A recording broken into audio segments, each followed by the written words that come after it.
tombeau. Nous t'adorons, ô Christ, et nous te bénissons. Notre Seigneur Jésus-Christ est mis au tombeau. Il est enterré.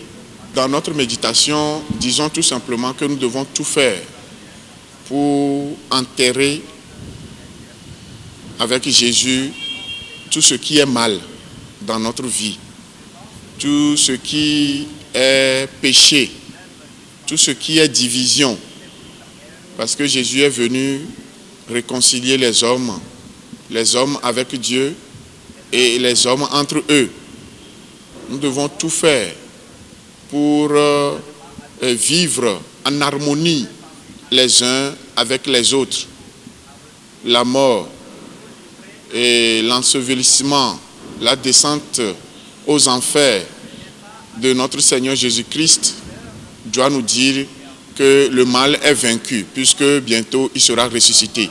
La résurrection, c'est la victoire du Christ sur le mal, la victoire de la vie sur la mort, la victoire de Jésus sur le péché.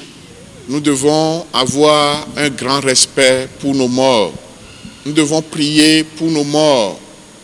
Nous devons savoir que tous nous passerons par là et prier sérieusement pour eux. Ce n'est pas le culte des morts, mais intercéder pour nos morts, c'est un acte de foi, parce que nous avons l'espérance de la résurrection.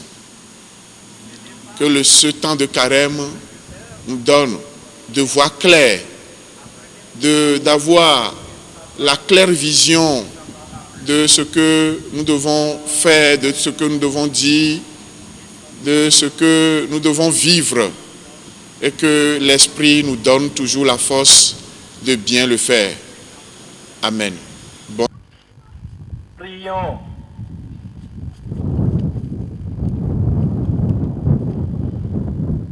Père éternel, nous t'offrons le sang très précieux de Jésus-Christ pour l'expiation de nos péchés, le soulagement des âmes du purgatoire et les besoins de la Sainte Église. Seigneur, prends pitié. Seigneur, prends pitié. Ô Christ, prends pitié. Ô Christ, prends pitié.